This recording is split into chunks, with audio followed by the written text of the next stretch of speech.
and welcome to College of Lore. I'm Jill. And I'm Kate. And we're here to talk to you about role-playing. Specifically, character creation in Dungeons & Dragons. Right. 5th edition. That's what this is about. That's what this video is about. So how do you normally create a character? So sometimes like a game will be starting up and you're really excited, so then you know you have to create a character. And I've noticed a lot of the players I play with will wait and see what other people pick and they'll try and fit a role. Some people might want to be the hardest hitting, so they try and look at what they can do to sort of min-max their character and be just this powerful being. And then some people might be inspired by a famous character in like a movie or a book or something and want to create a character like that. To match sort of this idea. Yeah, so they have this like idea and they're just kind of picking things to go into this sort of hole that they've created in their mind. The mind hole. Yep. The mind hole. Put these well-known character mind hole. Into the mind hole. Exactly. Today, though, we're going to be focusing on creating a backstory or picking your background first and kind of working around your background to make your character. So instead of starting with the class that you want to play or the race that you want to play or the role that you need to fill in your party, you have a background in mind that you want for your character, and that's what's going to drive the whole creation of your character. And how would you go about creating a character that way? Exactly. So we actually made our own custom background recently, and we have a video about that, and we'll link that below in the little comment description dealy. And you can check that out if you wish. The background we're running is going to be a fallen deity. So, a holy or unholy deity, maybe of a lesser origin, that has been stripped of power and has plunked down on Earth. Womp womp. Womp womp indeed. When you're doing something like this, like when you're starting with a background, you can choose one from the back of the book or make your own, like we did. Or you can kind of come with a concept in mind and then look at the book and kind of fit that together to be your background. Yeah. So we're going to start with the one we made. Yeah. So we have our background in mind. It's that fallen deity. That's background. the seed of what we're about to do. All right. So what I did first to start using my background was obviously I read the background over. I took a look and, found out like I was a god stripped of my power, landed on the world somehow. I was using that to flesh out what kind of race or what kind of class I might choose. So I started by rolling on the tables that we have, and I chose my alignment and then like the domain for my character. And I rolled on the tables. I'll put them up here. And I got chaotic good as my alignment. And then for my domain, I got temperance, which I didn't know what that meant. So I kind of had to do some Googling to figure it out. And it was kind of like a lawfully aligned domain. And I think abstaining from drink maybe a little bit and kind of keeping yourself in check. And I thought that was kind of an interesting dichotomy between this sort of lawful domain, but my character's alignment is chaotic good. So I think that was a good reason for why my character might have lost their power. Right. Choosing my proficiencies and my cantrip I found a little bit tricky because I wasn't super familiar with this temperance idea. I ended up going with guidance as the cantrip. It felt kind of like lawful-ish, something you're guiding someone else into doing things. It's also a good cantrip. And it's a good cantrip. It's a really good cantrip. So for the proficiencies, I automatically got religion. And then I think persuasion would fit better for the sort of chaotic good kind of character I was starting to form. Tricking people rather than intimidation straight up. Yeah, because I was kind of just thinking like this character is starting to form in a chaotic good kind of way, so they'd be more interested in doing the better thing and try and convince people to go with them versus, come with me or else. Yes. Kind of a deal. Exactly. So once I went on from that, I kind of scrolled down in the list and I was kind of going a little bit point for point on this. And I had to choose a personality trait. So I was kind of looking at the list we made up and it had some things that I was interested in. So I chose to be like excited and optimistic about this new prospect and sort of learning about the world and about your new mortal life in my new mortal skin. Yeah. And And then I also chose another personality trait that was the character finds things that are funny that aren't really that funny. Like just kind of laughing. You know, maybe someone got their arm off and they're just kind of laughing. It's like, that's not something to laugh at. Like they don't grow back. Yeah, something maybe a god would find humorous, but that people would know is not. That's not funny. Yeah. That's not funny. Yeah. All right, so next I had to choose my ideal.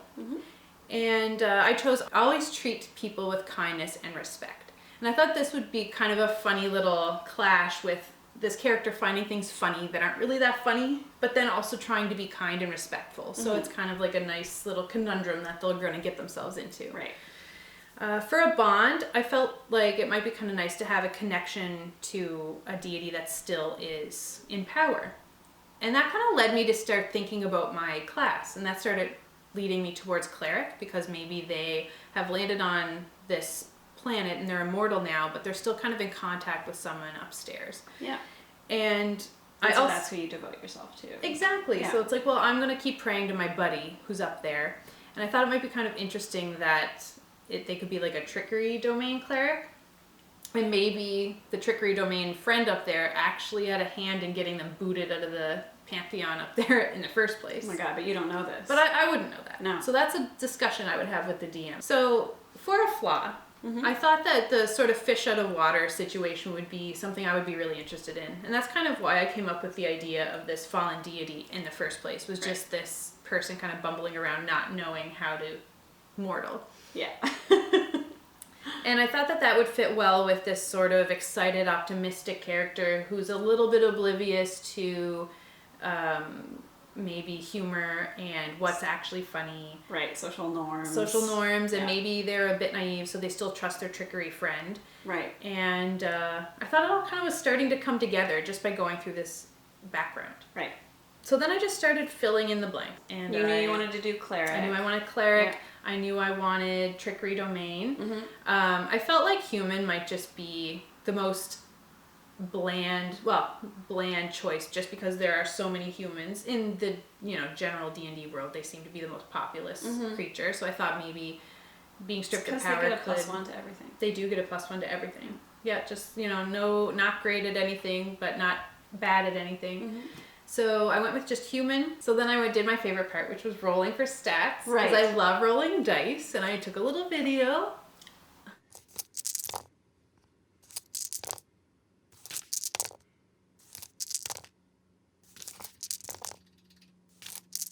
And so I just filled in my character from there. Yeah, it worked out pretty good. Cool. So how did you approach this? Yes, so we thought this was interesting because we both agreed that we would create a character starting with this background in mind to create this video for you about how you could go about creating a character from the background. But we approached it in completely different ways. So I knew from the beginning of creating my character that I was going to have the fallen deity background. But I didn't go through the background at first. So this fallen deity is not happy about having lost her powers. Right. So she's had them taken away from her. She's upset about it and is seeking revenge and is seeking to gain back the power that she lost. So that's what I had in mind when I started creating the character.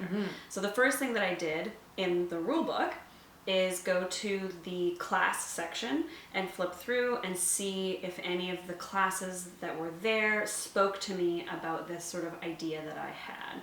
I came upon the Warlock section, and I've never created a Warlock before, first of all, so I was interested just for that reason. But this notion of Warlock really spoke to what I was imagining with my fallen god. So my character used to be a god, had her power stripped from her, but is angry about it. She's sort of like, I imagined her as this, evil character, power hungry. And so I thought, of course she's a warlock. Yeah, of course, definitely. as soon as she became mortal, she sought out a great old one to try and, make a pact with them to gain some power back that she lost. And even if she can't come back up to that godly status that she had before, at least with a warlock pact, she would have as much power as she could, basically. Yeah, definitely. So that's where I started. So I started filling in all of the stuff for that class. And then I started to think about what race would make sense to go along with this whole story that I was thinking of. I kind of wanted to do an elf character, and so I just was going through the different subtypes and decided to go with Drow. So I have this this Drow warlock who has a chaotic evil alignment, and she's a fallen god trying to gain back her power. So at this point, that stuff is all that I've actually done. We're gonna kind of finish off the character now really quickly. So I haven't picked any of the details of the god, the fallen god background. I also haven't rolled my stats. So we're gonna roll those up right now. I love rolling.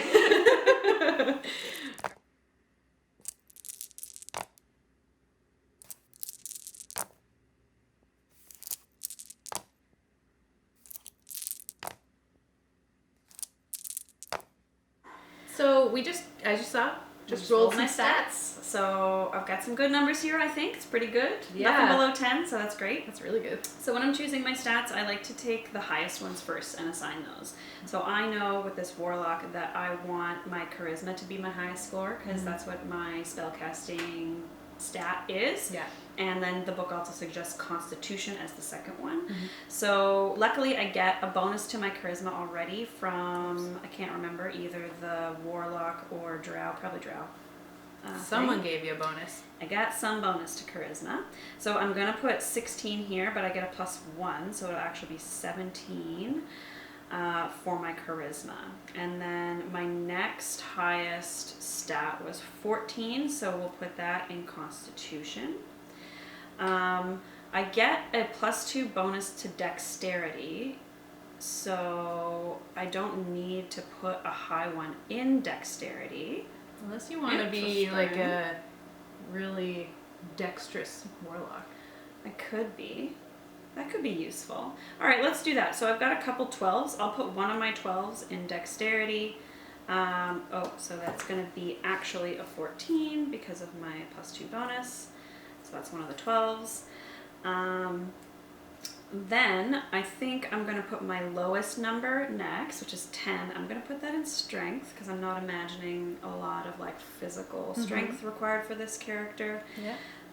And then we'll have a 12 wisdom and an 11 intelligence. Yeah, that sounds pretty balanced. That's it. That's my stats. All right, so the only other thing that I really need to figure out for this character is the details of my background. What we have to do first is choose our godly characteristics. So you rolled randomly on the alignment table. I don't want to do that. My character is currently chaotic evil, and I think that as a god, she was also chaotic evil. Perfect. So I'm going to write down here for my background, chaotic evil as my alignment. Then we need to choose a domain. Instead of rolling on this table, I just read all of the options on the table and picked the one that I liked the most. I like illusion. That makes a lot of sense. Illusion. Boom. And then we would think up a holy symbol. Mirror. I thought of mirror too. Okay. But it's like one of those funhouse mirrors. Oh, definitely, like warped. All right. So next, we just need to pick personality traits, ideals, bonds, and flaws. So we'll go down to there and see if any of those speak to us. Personality traits. Well, I definitely have no sense of humor. Ah. Oh my gosh, we do need to play these characters together. Like, we have to. Yeah, I think I'm not going to pick, funny. My second one's not going to be from this table because I want something to represent that I'm just like pissed all the time. Oh, constantly grumpy. Yes. All right, so for ideal, I think I'm going to choose our power ideal. I crave control over the lesser mortals I am surrounded by. So it's power. That definitely follows with what I'm going for here. Very dark character. Very dark. Bonds. Well, I think number 1 works, doesn't it? Yeah, I would do anything. And anything is bolded, I believe. I would do anything to recover my status as a deity. Yes. Did you bold it? I'm gonna underline. Oh, okay, that works. And flaws. Oh, I think number 3. 3, yep, that makes sense. I look down on other mortals and speak to them as though they are beneath me. If we do play these characters, you're gonna have to let me do the talking. But you won't. No, of course I won't. Like, I should. Yeah. By all means, I should. But you won't. Which leads me to choosing our godly features. Oh, yeah. But what I'm thinking of is my skill proficiencies and all that stuff. Yes. So I will have proficiency in religion. Yeah. Because that comes with the background that we created. And then I can choose intimidation or persuasion. This character is intimidation. Definitely. Yeah. You can like feel as you're creating this character how intimidating they are. As a bit of an aside, creating your character this way, in some ways to me, feels so much easier than creating a character just by like going through the book and choosing step by step what you want. Forming that idea in your mind makes all of the choices that you have to make in character creation obvious. I agree. When I was just going from background and then finding things out as I went through the background, I felt like things were just kind of falling into place. Yes. I think when I started playing D&D, I was intimidated by the notion of coming up with a background first and building my character based on that, because I didn't feel like I had like the knowledge required to come up with a good backstory or a good character idea. But I was also afraid of like all these decisions I had to make throughout the character creation process. So I think if you're starting out creating characters, this is actually a really good way to go, because it makes it obvious what you need to pick. Yeah. All right, so languages, we'll go with Infernal, and then I can choose one other language. I have Common and Elvish from other stuff. What about like Gnomish or something? Like Gnomish? Maybe, yeah, like maybe you ran into deep gnomes when you were underground as a drow. The first thing that came to my mind was Draconic, but I mean, that's not as clearly applicable. Like, why do I know? It's not even like you've seen dragons before. It's like, how do you know Draconic? So I think that Gnomish makes more sense. Yeah, and I think it's kind of funny. Yeah. Because I feel like this dark and brooding character speaking Gnomish would be really cute. Yeah. No tool proficiencies, no equipment.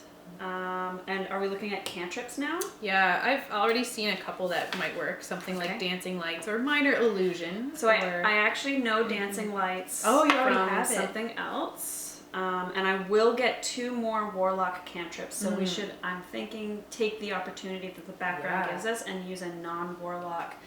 But Minor Illusion definitely makes sense. That's a bard. Vicious Mockery could be a good one because I feel like that kind of deals with the illusion, like, you know, something verbal is attacking you. It's not like an actual...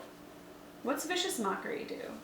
That is where you say something insulting to your opponent and you deal some psychic damage, and you also, I think, impose a disadvantage on their next...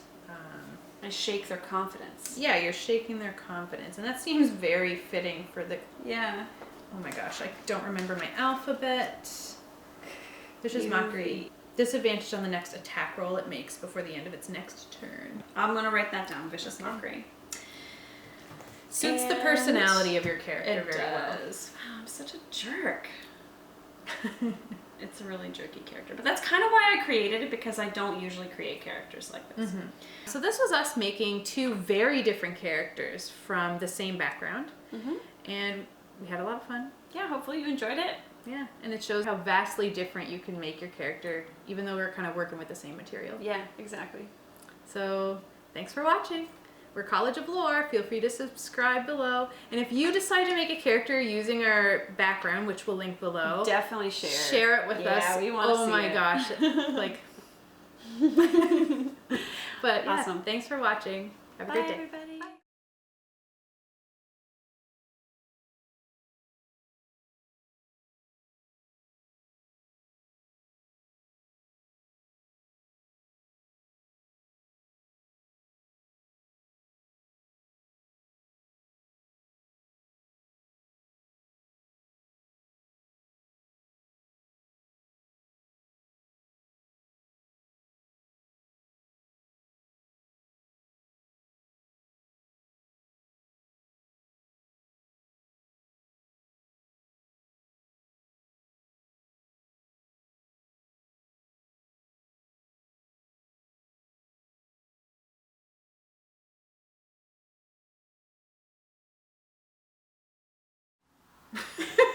That's our like yeah, kind of thing.